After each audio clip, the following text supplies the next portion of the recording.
Thank you very much, Peter. Welcome everyone to our first virtual meeting of the Audit Committee on May 5th. This is a special meeting of the Audit Committee for the single purpose to consider the draft 2019 audited consolidated financial statements. There's no other business that can be considered at this special meeting. We will begin the meeting with the City Clerk calling the roll for attendance at today's meeting. So members of committee, I will call your name. Please indicate that you are present. Councillor Santos. Here. Thank you. Councillor Willens. Here. Councillor Paleshi. Here. Councillor Bowman. Here. Chair Medeiros is here. Councillor Singh. Here. Councillor Dillon. Here. Member Ali. Here. Member Jane. Here. Member Zaman. Present. Thank you. All members are present, Mr. Chair. Thank you very much.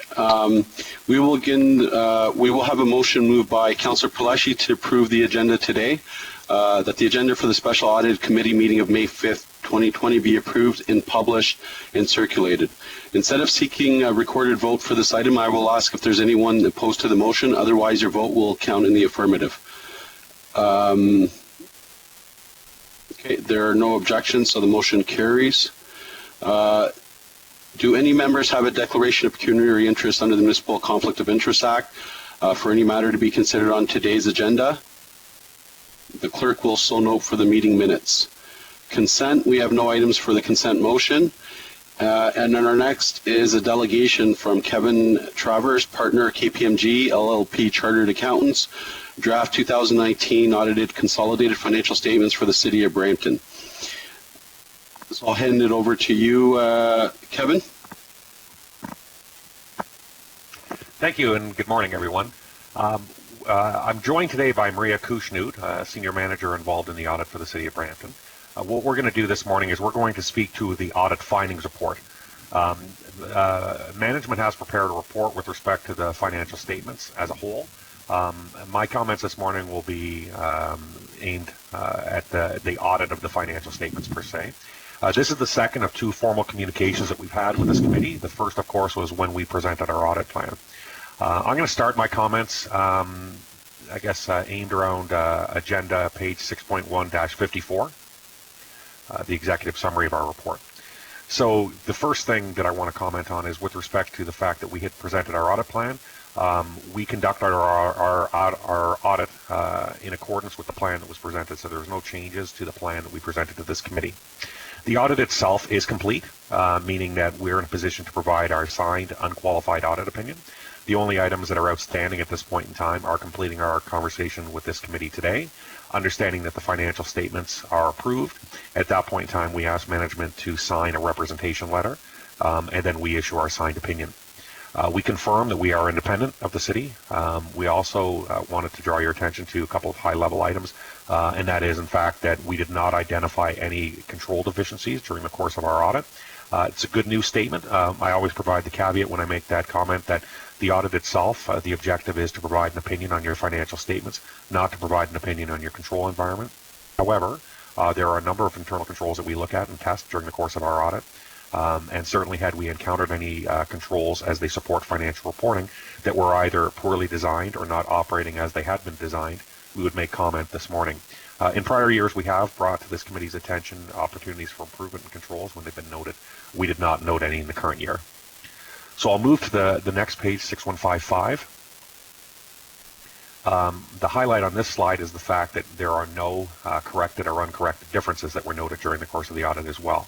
And again, that's a good news story. What that means is the data that was provided to us for the purposes of performing our audit is the same data that populated the financial statements that you look at this morning. Had we encountered differences or had we recommended differences being made in terms of the data that was provided to us, we would have reported those this morning. So, for example, if we encountered an error and presented it to management and they agreed and they booked it, or if they didn't book it because they considered it to be immaterial, we would have reported that to you this morning. As part of any point in time financial statements, you're required to make a number of estimates. We look at those estimates, and I'll speak to a couple more significant ones in a few moments. But overall, we're satisfied with the reasonability of the estimates that management has used. The more significant ones relate to tangible capital assets, accruals within your financial statements, obligations that are related to employee future benefits, etc. When it comes to looking at estimates that management makes year over year, one of the tests that we perform is we actually go back and look at the prior year estimates and compare those to the actual data where they're available. Part of the reason we do that is to ensure that the process that management's using makes sense and that it's actually giving the desired result in a precise manner. The other reason is to look and see if there's any inherent management bias used in creating those estimates. So we performed those retrospective reviews of your estimates as well and did not find any issues. Last item I'll highlight on this slide is the impact of COVID-19. Obviously, this is a new world that we're living in right now, and we're going to live in a different world when we come out of this, of course. There is a subsequent event note to the financial statements, which simply identifies the fact that subsequent to year-end, there has been a pandemic declared worldwide, and that the direct financial impact on the city of Brampton as an economic entity will be, or is indeterminate at this point in time. So I did want to highlight that as well. So I'll move to the next slide, 6156. I mentioned this earlier a few moments ago, speaking to employee future benefits. This is related to a number of estimates that are required from a management perspective. Management also engages an external actuarial consultant to undertake evaluation of those programs. So we look at the data that the actuary uses to ensure that it makes sense, and that we actually audit the data that's used. So in terms of agreeing it back to the number of employees, the programs in place, et cetera, and again found that the valuation and the data used was appropriate. The discount rate that's used is something that we compare to other municipalities to ensure that, again, it's reasonable and makes sense. The discount rate can have a significant impact on the valuation of that liability, and again, no issues were noted. I'll move to the next slide, 6157. We bring this slide forward, and it's a somewhat generic slide, but it's important to bring forward as it relates to contingent liabilities. So contingent liabilities and how they find their way onto your balance sheet or statement of financial position is if there is a contingent item, a liability for which it's more likely than not that the city is exposed, and you can reasonably estimate the exposure, what the value of the exposure looks like, you would record a liability. So we have communications with internal counsel, and should it be necessary, in some cases we would communicate with external counsel as well to determine if management's evaluation of that criteria with respect to any threatened claims is appropriate. So that has taken place with no issues in the current period. But I always bring it forward here because it's different than sometimes municipalities will say, well, we've reserved for this or we've reserved for that. Reserving for something is great, and it's certainly prudent financial reporting. But if you've reserved for something, it doesn't necessarily mean that it's met the criteria to be recognized as a liability, and vice versa. So you may not necessarily reserve for something you've set up as a liability, but so the audit test really relates to communicating with counsel, internal counsel, to determine whether or not it's appropriate to set up a liability. Okay, I'll move to the next slide, 6158. This is just speaking to the process of the revenue recognition as it relates to deferred revenues. So from time to time, the city will receive funds for which the recognition of the revenue is pertaining to a later date, and that's because those funds that they receive have an obligation, a performance obligation attached to them. And a good example of that is development charges. So when DCs are received, you receive them, they go into the obligatory reserve fund as appropriate, but they're not recognized as revenue until you spend them on a qualifying project. So what this slide is saying is that we have tested not only the controls as to the release of the DCs into revenue when the appropriate performance or when they've been spent on the appropriate type of growth-related expenditure, but we also look at the substantive testing, meaning that we actually vouch back to when expenditures have been made that it was something for which the project had approved DC funding associated with it. So again, we performed this testing without any issues noted. I'll move to slide 6159. And just at a high level, this slide deck gives you some sense of the type of investment that we've made using digital transformation and the use of IT in performing our audit. So again, just a high level reference to that. I will actually from that move to 6160.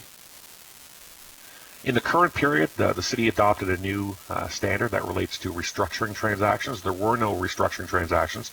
This is a standard that is largely a disclosure standard. So this is one where if there's, for lack of better terms, if there was a service that was uploaded or downloaded, depending on the case, it would be identified as a restructuring transaction, and the data surrounding that stream would be identified specifically within your financial statements. There was no such restructuring transaction that occurred in fiscal 2019, but the new standard was adopted. I think what I'll do is I'll make a couple more comments in general. The rest of the document, there's reference to new standards that are coming, for example, asset retirement obligations. So that's referenced on page 6162. That's a couple years out. It's a new standard that the city will be required to adopt for their 2022 year. And it's a significant project. There may or may not be items that are identified. The back end of our report speaks to, in a little bit more detail, the new standards that are coming and things that the city can do to ensure that they're ready to adopt these standards. If there's interest, I'm happy to speak to those standards in more detail. But really, with that, what I'll say is that's sort of the conclusion of the formal part of the presentation. But Marie and I are happy to respond to other questions that you may have this morning. Thank you very much, Kevin. I see a couple of members on the board. Just as a reminder, members, if you have, would you like to ask a question, you can flag it on the instant messaging section of Skype and just note question. So right now I have two members on the board. The first one, Mr. Zaman.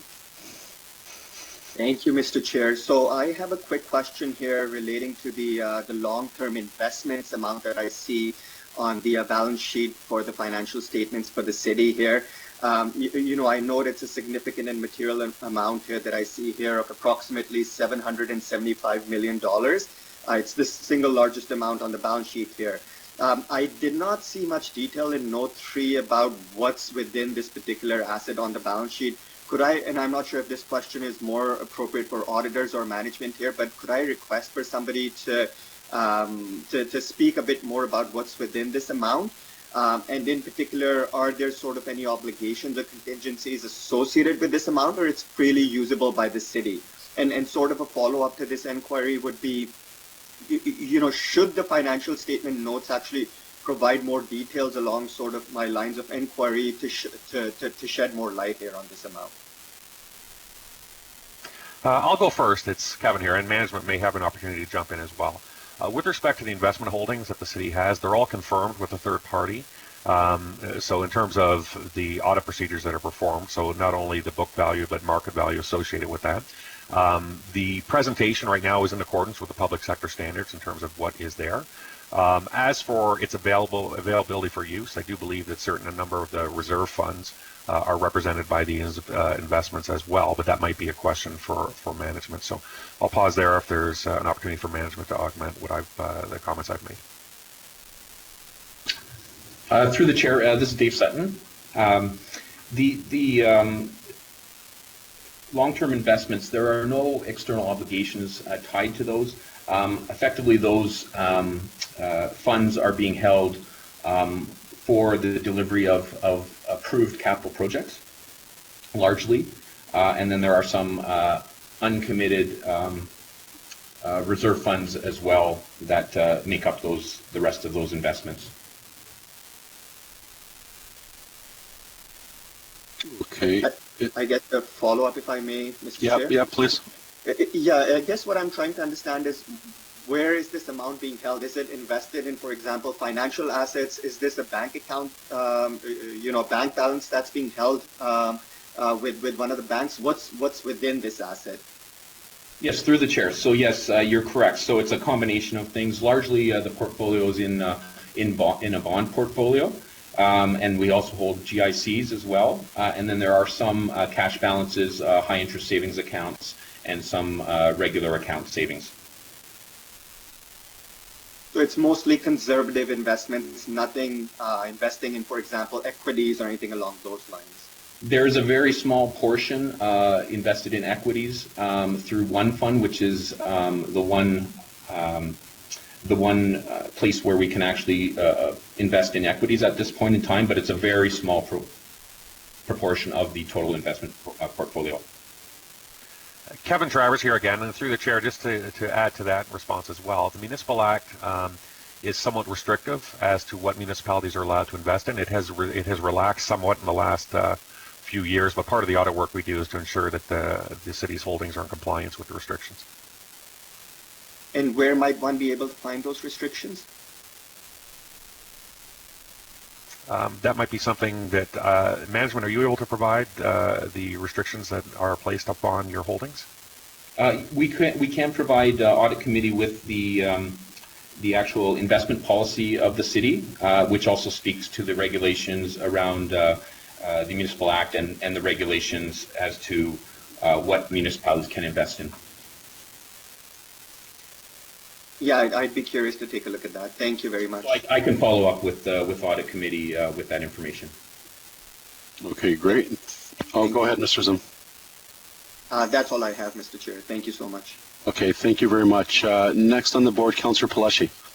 Thank you, Mr. Chair. Kevin, I'm just wondering if you can explain a little bit more to me about the DCs and then the revenue that is captured after we have the DCs. And just in speaking in terms of DCs that were coming into the city of Brampton were probably significant back prior to 2010-11. They're a lot less than they were compared to back then, prior to 2014. And so just with respect to the DCs that have come in, but we're not capturing that revenue until those DCs are actually spent on a project or put towards a project. Through the chair, that's a great question. So they are recognized as revenue within your financial statements. The DCs are when they're spent on an appropriate capital project. So what the city does is when the city approves a capital project, including related DC funding, they transfer the funding to a capital project, which is fine and appropriate. But for the financial statement purposes, they only show up as being revenue in your statement of operations when they're actually spent on the approved and eligible project. So then to me, and maybe this is a question for Mr. Sutton, so what that kind of tells me, Dave, and if you can work me through this, is it tells me that, and potentially, that because the DCs were so much coming prior to, in our major growth years, it makes it look like we have a good amount of revenue later on in when those actual dollars aren't actually coming into the city, but they're being spent on capital projects. Through the chair, I would agree with that comment. We do receive, we have and do receive a significant amount of development charge revenue, but as Kevin, as the auditor pointed out, the city only recognizes those revenues from an accounting standpoint when the funds are when the actual work has taken place. So if we build a road, if we build a rec center, we only recognize those as revenues at that point in time. So is there any, when it comes to budget and we're kind of looking at, or even when we're allocating money towards a capital project, is there an opportunity for us to kind of earmark where, those funds in particular, or the revenues related to, years prior, rather than for us to actually get an actual and not think about how much money is actually coming into the city of Brampton by way of DCs, and until we're actually capturing them when the money is spent. So is there an opportunity for us to look at the potential of kind of highlighting that? Through the chair, so what we actually do is when we report to you on a budget basis and our reserves as part of those operating report updates, we actually, in those updates, include the uncommitted balances. So it already takes into account the committed balances that are for projects that have been approved by council in prior years. So what you see in those statements are the uncommitted balances available for new investment in new capital projects. So then when we're actually looking at new capital projects and putting money into those projects, we already have an understanding by way of that report that where the money has come from and where to be spent. That's correct. So Okay. what we're showing you is what's available to be distributed to future capital projects. So we've already accounted for the funds that have already been allocated out to projects that have already been approved. Okay, and then is my last question through you, Mr. Chair, is there an opportunity then, and maybe if we already have this provided to council, is there a summary of past ECs, capital projects that we've accepted, the council supported, and the money, so just like a complete summary of all? Yes, so we do that through our capital status reporting, and it will show the funding availability or the funds that make up the unspent balances in those capital projects. Okay, so I can't picture that report, but I'll look into it to see what it says. I don't recall the level of detail that I'm kind of thinking of, but I'll definitely go back and I'll have a look at one of those past reports and maybe bring it up in the future. Thanks, Mr. Chair. Thank you, Councillor Palashi. Next on the board is Councillor Bowman. Thank you very much through you, Mr. Chair. This question may be for the auditors, it may be for staff, I don't know, but in any of our reserve funds, is it explicitly approved as an emergency fund? Sort of like what we've got now, our rate stabilization funds and things like that. Is there anything moving forward or any legislation on the horizon that might dictate that a city or a municipality needs to put so much away for an emergency such as the one we've just had? Or do we already have that expressly written into one of our funds? Through the chair, Dave Sutton again. There is no requirement specifically under the Municipal Act to maintain a contingency or rainy day fund. That's more of a policy decision by each municipality. And that's obviously something that the City of Brampton actually has in place where we maintain or we try to maintain 10% of our operating budget net of contributions to reserves. Okay, no, I realize that, Dave. I'm just wondering whether, in light of the situation, what's happened across Canada, whether that may be something that needs to get written in, almost like an insurance policy, for future anything that happens, that the city does have specifically a fund built in for that. Through the chair, there's nothing that I'm aware of that has been discussed through AMO or MFOA or FCM for that matter across Canada. So at this point, I'm not. I don't understand that there is any legislation that's potentially coming forward on that. Okay, and what do we have? What was the total that we had in our? Was it 700 million, 700 and change, something like that, as the 10% that we were holding back, or 75 million, I should say? Yeah, through the chair, it was just under that. It was just around $71 million. Okay. And so the money that's coming out for all the expenditures for the COVID crisis right now, that will be coming out of that fund. Through the chair, without support from the federal provincial governments, that would be the initial source of funds to cover any deficits in the operating budget for 2020. Okay, and one last question for the auditors. If and when we get federal and provincial funding, how does that look on our spreadsheet? Does that come in as revenue and then go out in the expenditures or the capital or operational funds? Through the chair, I think it would It would depend on what funding we actually receive, if it's for capital or operating. If it is funding that can be received for operating, we would pass it through our operating statements, obviously covering off any deficits if we're allowed to under whatever rules are in place.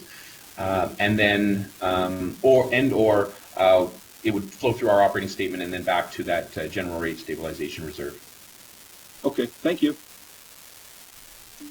Chair, Thank you. David, Yes. David Barrick on the line, if I may. Yep.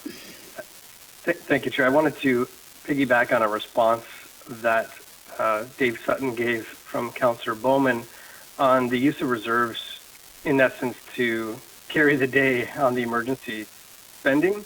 So the reserve, rate stabilization reserve, is one option.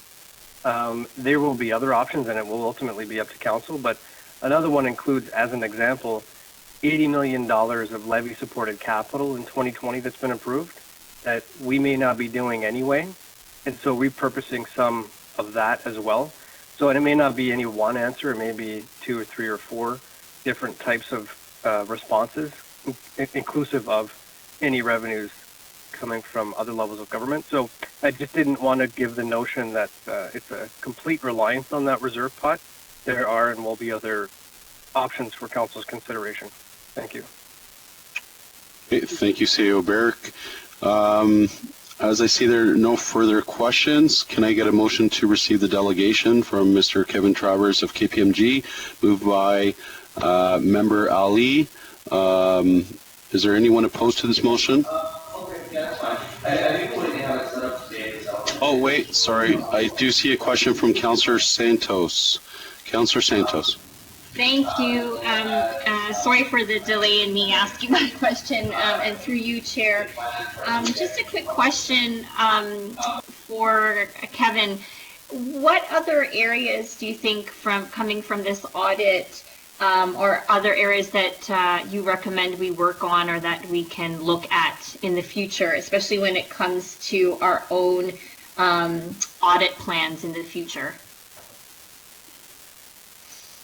Through the chair, that's a great question. There's obviously, if I was asked that same question a few months ago, I might have talked about things that municipalities that I had seen where there was issues or where there was opportunities for improvement, things like contract management, ensuring that obligations that are entered into also find their way from an organization-wide standpoint, say through finance, so finance was aware of any particular obligations that other departments had entered into. That would be the type of thing that that I had seen. If you ask me today, I think looking at planning for items like this, I would suggest is the type of thing I would suggest that municipalities spend a lot of time dealing with. In terms of, there was obviously no way to plan for this, and certainly no playbook. But one of the things that we've seen a number of organizations start to do now is to really journaling and making note of what things are happening right now, so that if there's anything like this in the past, you're able to go back to have something that's something like a playbook and going forward. But overall, in terms of what the city should be focusing on in their own audits, we do get a chance to see the audit plans as they're released each year, and we do have an opportunity to provide input at that point in time too. But it's something that's changing quite rapidly now as a result of what's gone on in the last few months. Okay, thanks so much, Kevin. Okay, thank you, Councillor Santos. As I see no further questions, I'll going once, twice, 3 times. Okay, so now can I have a motion moved by Member Ali to receive delegation from Kevin Travers, KPMG LLP? Is there anyone opposed to this motion? Otherwise, your vote will be counted in the affirmative. Thank you. There are no objections, so the motion carries. And then certainly corresponding is item 6.1, staff report regarding the draft 2019 audited consolidated financial statements for the City of Brampton. Do any members have any questions? Okay, so thank you. I have a motion then moved by Councillor Singh to approve the report recommendations.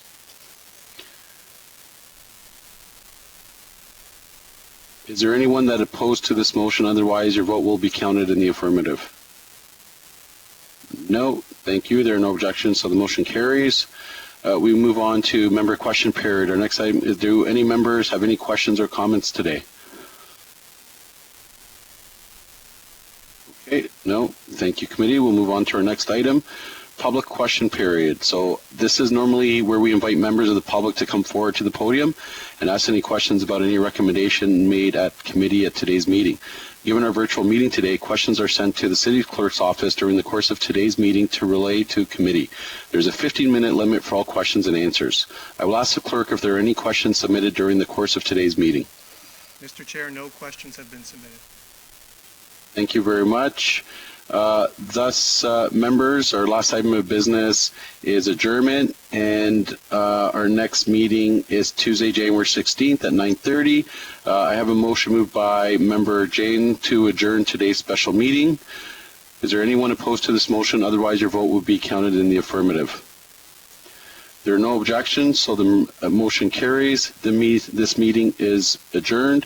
Stay safe, stay healthy, most importantly, stay home, practice physical distancing to help flatten the curve of this COVID-19 emergency. Thank you, everyone.